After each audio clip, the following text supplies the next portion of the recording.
Example of a combination of script and casual together. So let's go now to see how to make a pattern. Now many people wonder, once you have your design the way you want it and you know the style letter you're going to use and you're all ready to go, how do you transfer that design to the board or the paper or plastic or glass or whatever you're painting on? Okay, that is done with the pattern. This is the pattern, or like patterns. In this case, I had a picture of some keys that I wanted to duplicate several times. This is where a pattern comes in handy when you want to duplicate something several times. Okay, this we'll say is the sign. You just take the pattern and you lay it down where you situate it where you want it, and you tape it in place. Now this pattern has a lot of little holes in it all over, and those holes were put in there with this wheel. Now this is a special kind of wheel, and this is the second most valuable thing before or after your brushes, and the hardest thing, one of the hardest things to accumulate, so you want to treat it real nice. And this wheel, there's a lot of different kinds of wheels. If you can look real close, you should be able to see that little wheel there. Okay, and that pokes through the paper. And what happens is when it gets down to so deep, it rides on this shank, and it'll keep that wheel from going any deeper and cutting through your paper. Know about the wheel now. And then we have the pounce bag, it's called. It's got powder in it, and when you hit this pattern with the powder goes through the holes and comes out on the other side. So quickly, we'll lay the pattern down here, stretch it out, keep it from sliding around, and you take your pounce and you hit it like this. Just kind of lightly smooth it over.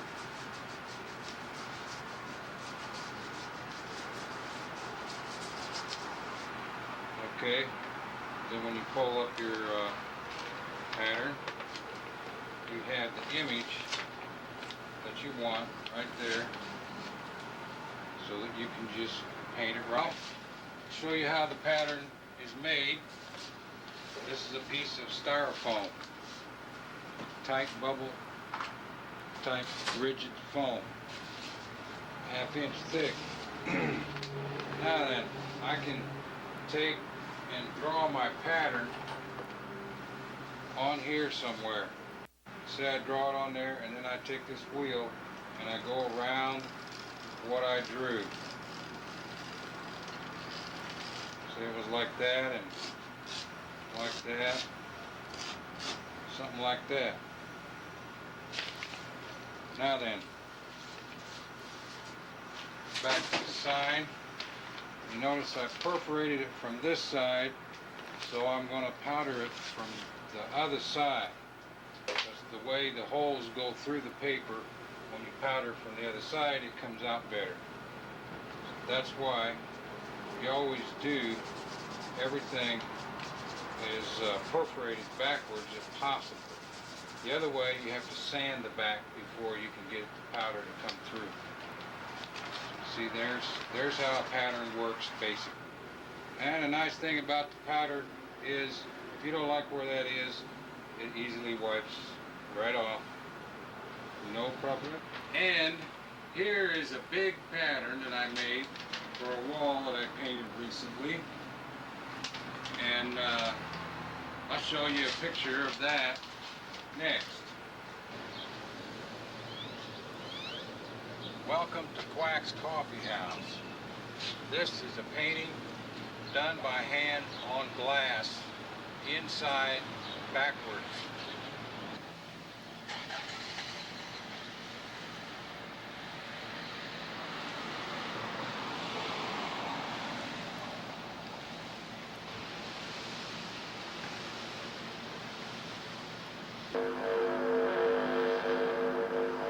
now we have some of your basic instruments for the sign man.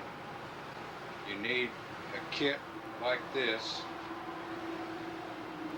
a metal toolbox to keep your brushes in, and the brushes should be kept separate from everything else. Their own separate box. And you can notice I put silicone in the corners of the box because the oil leaks out and it gets in the bottom here, and you don't want that leaking out on the table or anything that you lay your toolbox on. And this here is a cup of oil. You always keep your brushes oiled real good. And what we have here is what's called the flats, 6 flats, a pinstriping brush, and 2 small fitches and 2 large fitch type brushes. Okay, the fitch brush is kind of a stiff bristled brush that is used for like masonry and brick and things like that, rough surfaces. And the flats are used for smooth surfaces. And the pinstriper, of course, is used for smooth surfaces like automobiles or glass or something like that. The most commonly have here is 1/8 flat, a 1/4 inch flat, 3/8 inch flat, 1/2 inch and a 1/2 inch, and a 3/4 inch flat. The reason it's called flat is because the base here, this base here, is flattened, and you should be able to see that the brush is indeed flat and square across the end there. Hair on that brush. This 3/8, you can see, is about 1.5 inches long. The length of the hair on that brush is about 1.5 inches long. So you need to make sure that when you go to buy your brush that you get the long hair. And another thing is, nylon is not a brush. Nylon is a joke. These are all natural bristle hair brushes, fox hair, pig's hair, or whatever. As I said, you can get all these brushes at your sign supply stores. I don't want to give any names or brands. I'm sure you can find out what the brands are by consulting the trade magazines in the sign industry. There's 3 or 4 trade magazines, and they'll have all the names of the manufacturers of paint and people that make brushes and other special. I'll put these brushes away and demonstrate how this process is done. Take your brush, you dunk it in there, and then you lay it down. Get that oil worked into that brush, scrape it off, lay it flat. Brush, work the oil into it. Okay, and that's how you clean up your brushes when you get done. And you're ready to do is we're going to show exactly how to paint, how you start out with the paint. What we have here is a quart size, and here's a 1/2 pint size, and they have a pint size too, whatever is in your budget to buy, however much paint you need. This is first class high quality sign paint, and there's only basically one brand. I'm not going to give it out, but you can find it out in any trade magazine or any sign company or sign supply store. Okay, when you get your paint, the first thing you do is you open it up, check it out, see if there's any paint in it left. and you always stir up. Always stir that paint up good in the can. Okay? Sometimes there's pieces that dry in there. The paint will skim over when it dries. And you need to take that skim off of there and throw that away each time that you use paint. This one is fresh, so it doesn't have much. So this is a cup. It's just cut from a drink cup, paper cup, and you take the paint and you pour however much in there you think you're going to use. Say I'm only going to use that much. And this paint goes a long ways. A little bit goes a long ways. So then we put our lid back on. Wipe off, stir and stick. Now you see, this paint is your reservoir. It's still good. It's untouched. It's never been thinned. It's original paint. Try to keep it that way. This paint, you know, has been changed somehow. It's been thinned. It might have been, color might have been changed. Whatever.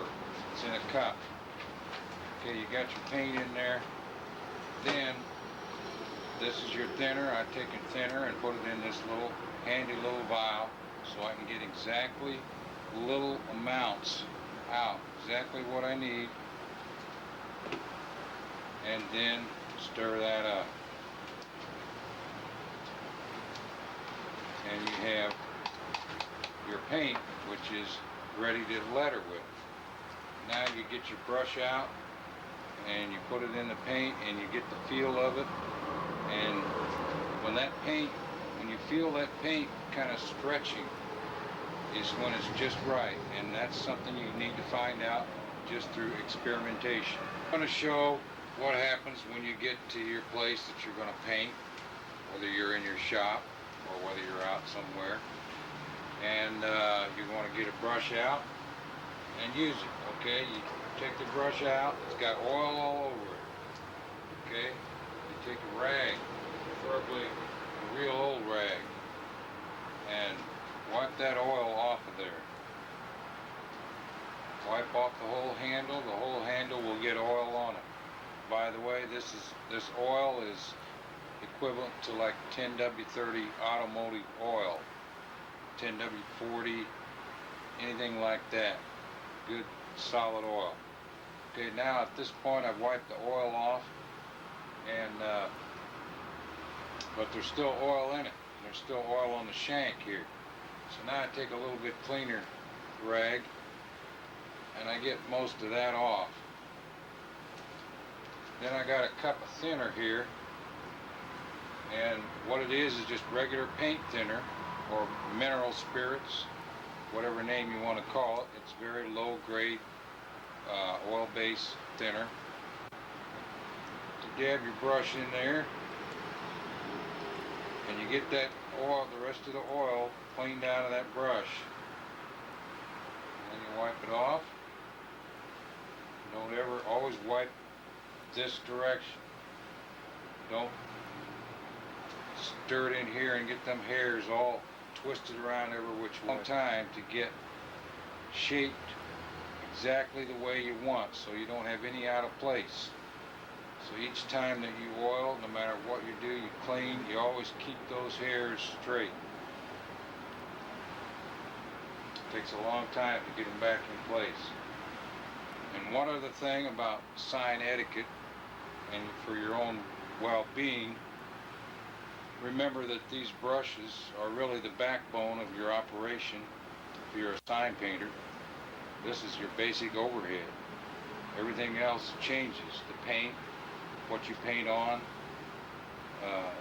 all that changes. And you have your measuring tools and your hammers and saws and things like that, normal use. But this is your sign kit, and everything else can be replaced easily.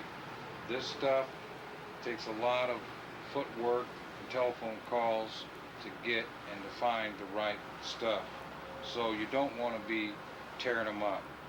And one thing you don't do is leave a brush like that in some thinner. When you come back, those hairs are going to be bent, and then you may never get that bend back out of that hair once it's in there. I have been known to save a few. The proper way, if you don't want to put the brush back in, because you don't know which ones are oiled and which ones are not. So before you oil it, don't put it back in unless it has oil. So you're not going to oil it right now. So you want to just leave it sit there for a while. Leave it like that. Do not leave it like this. That's the main point right now. Just leave it like that. A little thinner in it. It'll last for about 15, 20 minutes, maybe half an hour this way, depending on the weather, before it starts to dry. But you're not going to be that long anyway. Now we're going to demonstrate how to practice your lettering. Take a slick surface and start practicing. Don't worry about getting every line perfect. Just practice making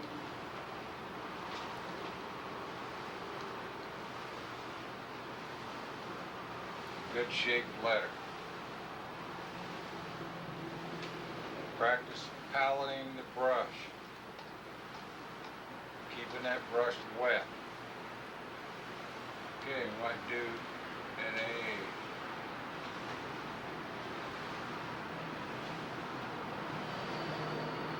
Nice bold letters are better than skinny letters.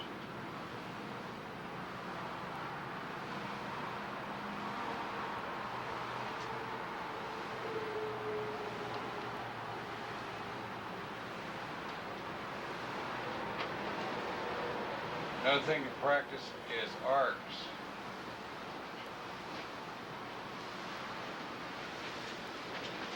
Like that's the left side of the O, then the right side of the O. Main thing to practice is ones and O's.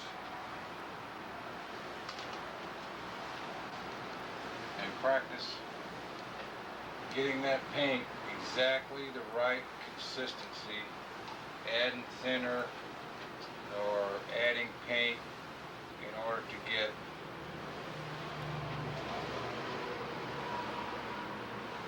nice clean line. Ones and O's. O. Just practice like that.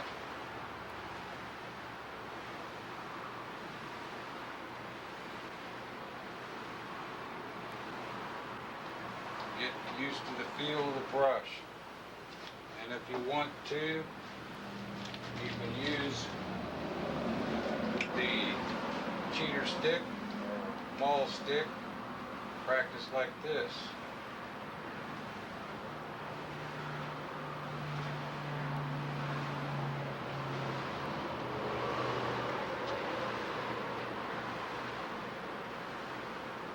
Thick and thin.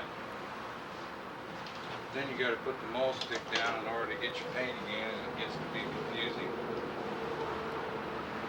So the best thing is to palette your brush on there and use your hand. Use your other arm as the stick. Practice.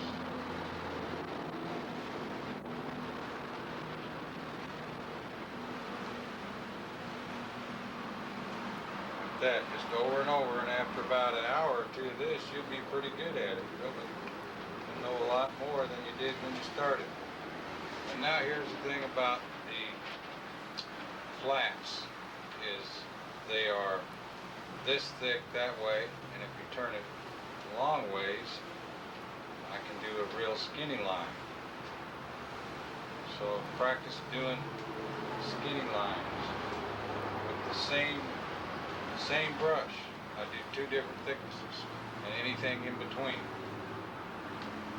Then you can take your brush and practice just thick and thin lines.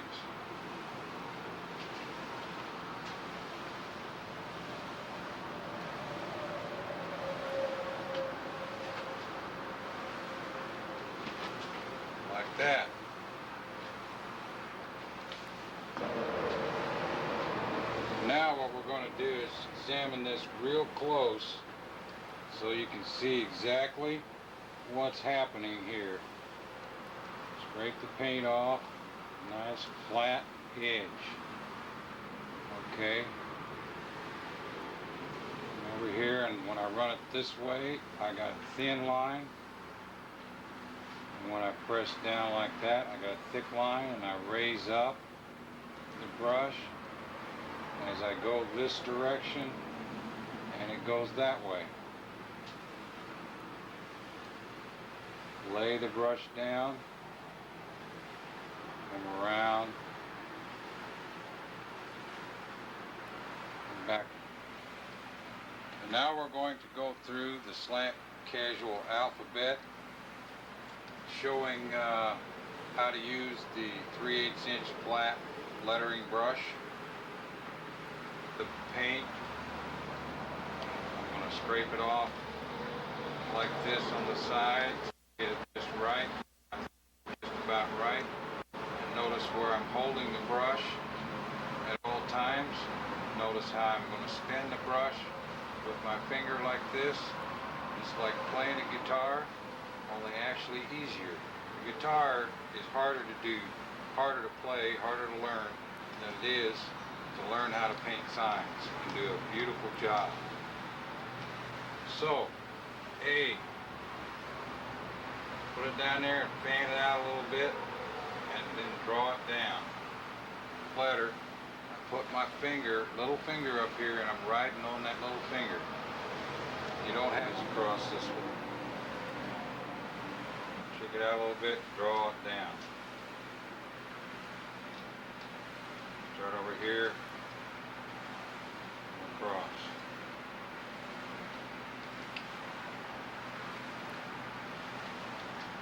Now, I'm not perfectly steady.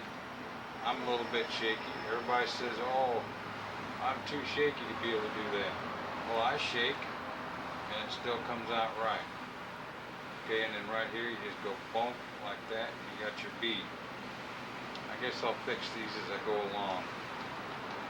The A, then, you would come along, if you want a real clean point right there, and draw that in, just clean up that edge a little bit. A lot of sign painters say, oh, you don't want to have to go back and touch up. That's not right. Well, we're showing here how beginners are lettering, not how big-time professionals are lettering. This is for beginners, and each person can develop his own style as he goes, based on this basic knowledge. Start over inside there, come around, just pick up your brush. It takes a little practice, but not near as much practice as it takes to play a guitar. There's a lot of guitar players out there.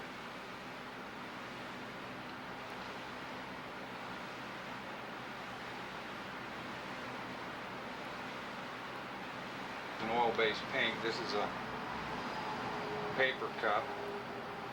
Had a drink in it. Just cut it off with scissors or something. Nice soft edge there. It doesn't rip the hairs of the brush. You want a nice soft edge. Get it where you want it. Put it on there. Stroke. 1.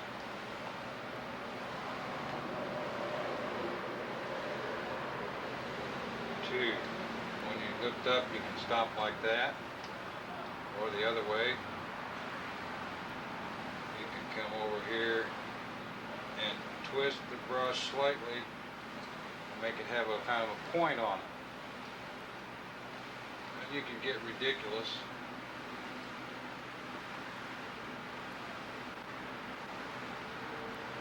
To demonstrate a point.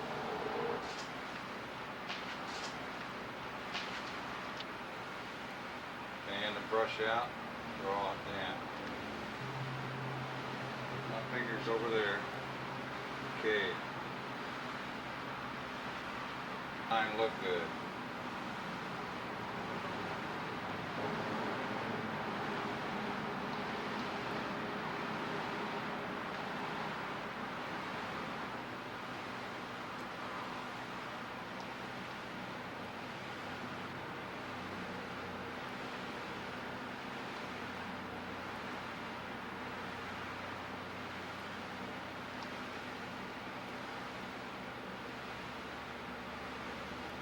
the best way to see how I shape it, because the way I go is always fast.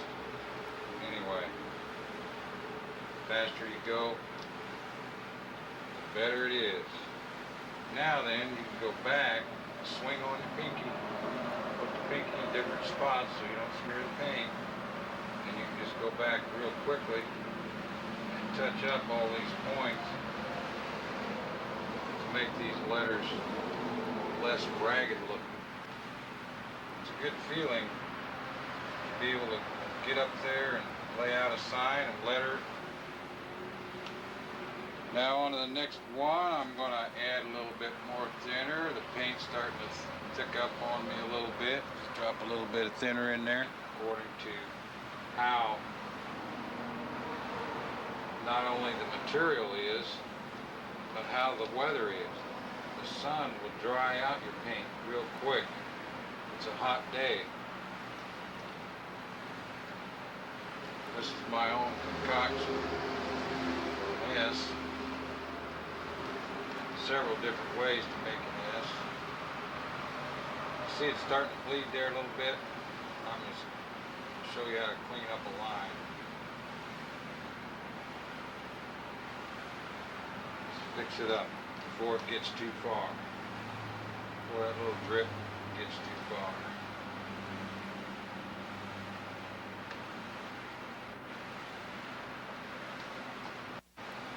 T.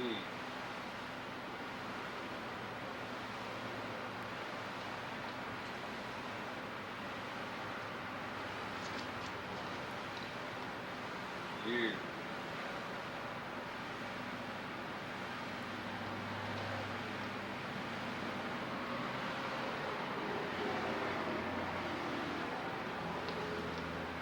X.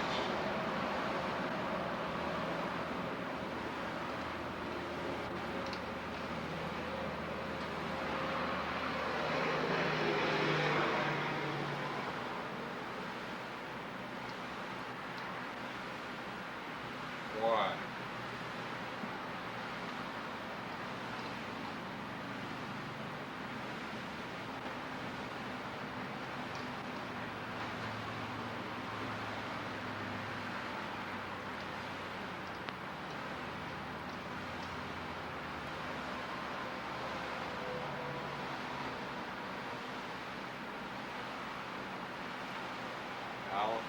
Palette the brush. Get that paint worked in there. You can't just start painting. You gotta work that paint into your brush. Get the feel of it.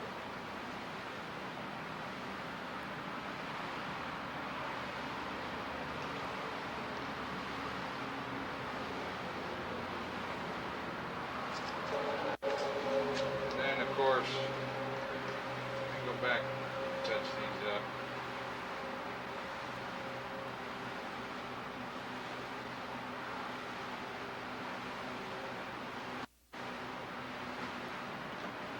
And now the numbers. Remember what this method is called? It's called the cup method of lettering. Use a cup. The other method is if you just use a flat palette and you palette your brush and you go over here and you get your paint, a little bit of dab of paint, and then you go over here, a little dab of thinner, and then you palette it on a flat piece the same way that I do on the side of this cup. This is a faster method because paint is in a larger volume here in the bottom, and it's thinned exactly to the right consistency so that all I got to do is scrape it off and go. This brush is about 5 or 8 years old. It served me well, and I've taken good care of it. And you always want to be sure and oil your brushes good after you use them. And they say, oh, you use that 10W30 oil, huh? That's going to make the hairs fall out. Well, I'm proof right here that it doesn't. I got brushes older than this one, and they've been in oil for years. Some I don't even use for maybe a year at a time. Come back, it's ready to go because it's been in oil. just like your hair, back like that. Stroke like that. And come down with this stroke.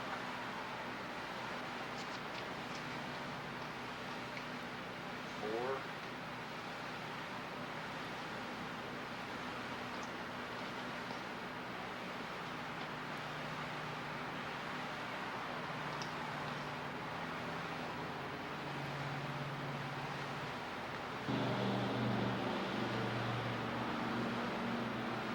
The shape inside of the 6 should be like 2 arced lines with points at each end.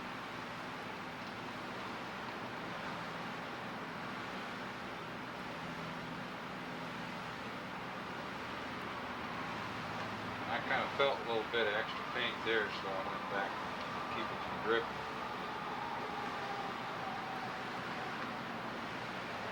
Back in here, I just happen to be in this position with my hands. So sometimes I go back and fix it. Sometimes I wait till I get done the whole line. Usually do one line at a time. The 8 is interesting. 2 circles.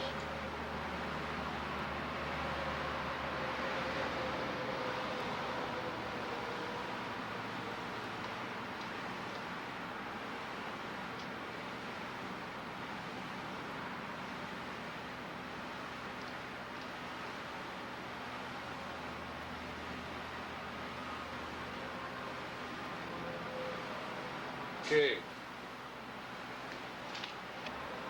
and now we're going to show how to do a block letter, and using the same flat 3/8 flat brush. Take a real close look at the brush with the paint on it.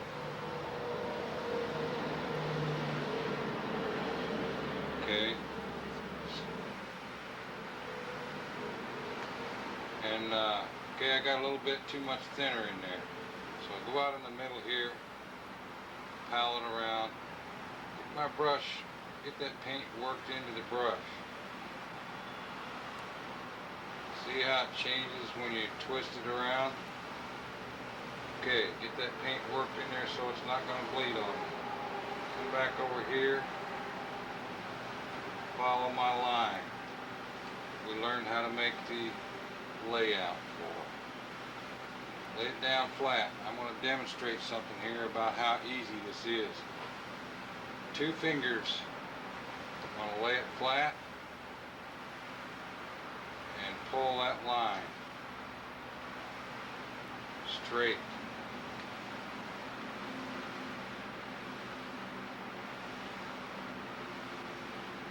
Now if I can do it with 2 fingers, surely you can do it with 5.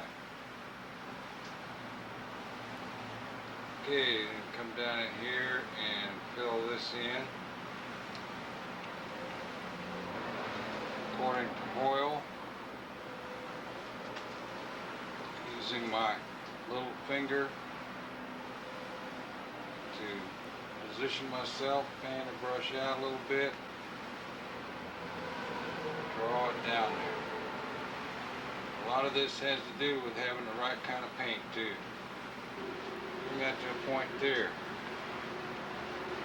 Always go back and kind of smooth out your brush strokes so you got a nice smooth coat of paint. I'm going to draw that bottom line.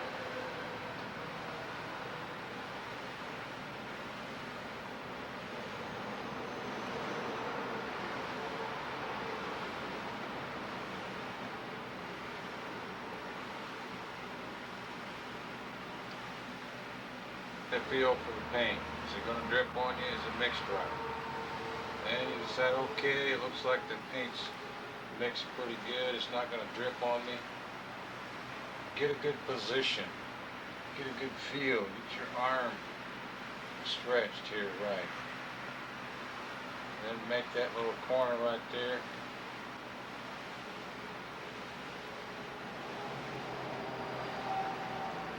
I did this on purpose for you to see that where my little finger traveled as I went down. Most of the time you don't have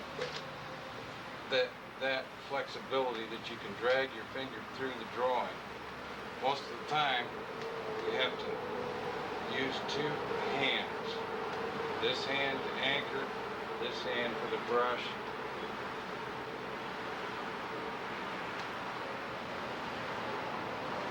That. Okay, see I'm fanning out the brush. Fanning it out a little bit. Get a nice edge. You can go backwards too. I can push the brush backwards to get it to fan out. See if I put it here, I have to push it back. It's getting wider and wider. Okay, that's what you got to do here to get that nice crisp edge. Learn how to pick it up just before you get to the line. That's this style.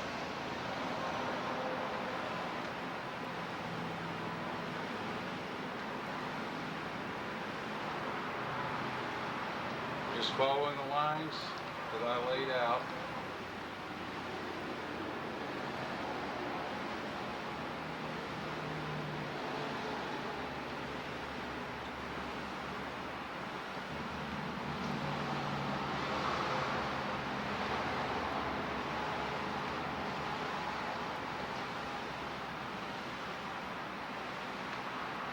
And square them up, true up your lines a little bit.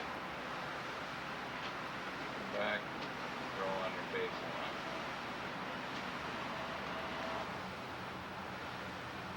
Okay, and now we're going to show how to do a chalk line, standard chalk line layout. We're going to lay out some lines on this board to do some script letters. Just hook the chalk line in there, string it over, snap it. I put my marks on there already.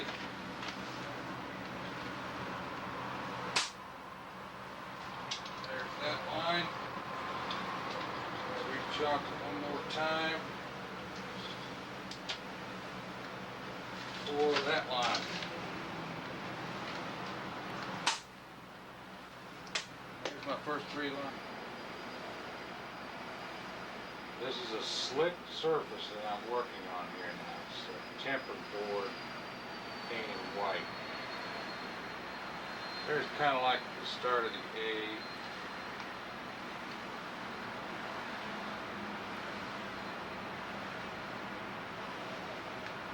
Notice how I bring the brush back up, flat brush this wide, come back up this way and get it.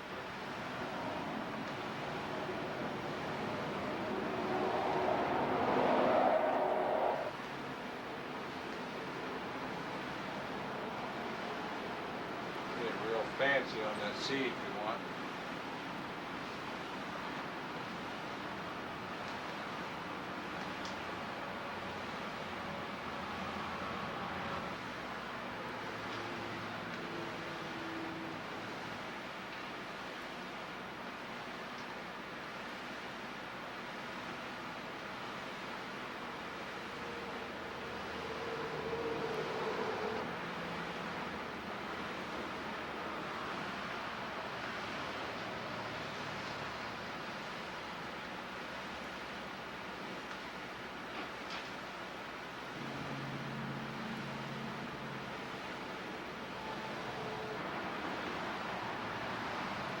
Twist the brush around, it'll come down.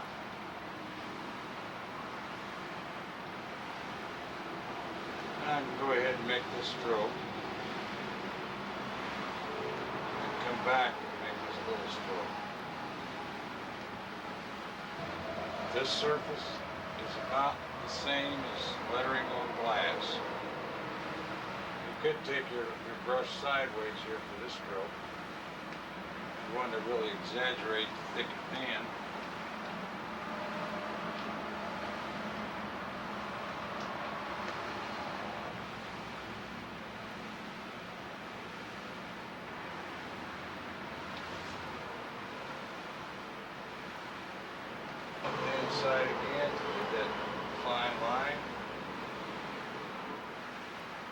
Sometimes if it's letters at the end of a word, or even in the middle, sometimes I just thicken this point up just a little bit.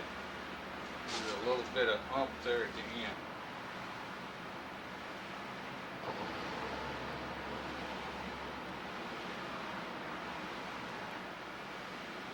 Script just has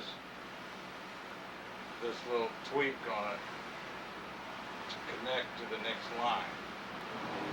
Now when I let up, notice that's on a 45-degree angle. 45, 45, 45. Same as the chalk.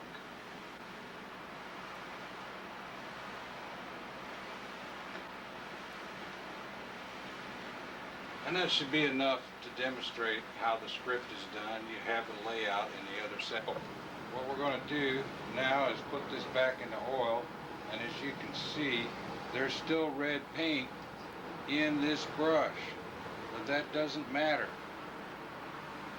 You go ahead, it's got a little bit thinner left in it, put it in the oil, and you should be able to see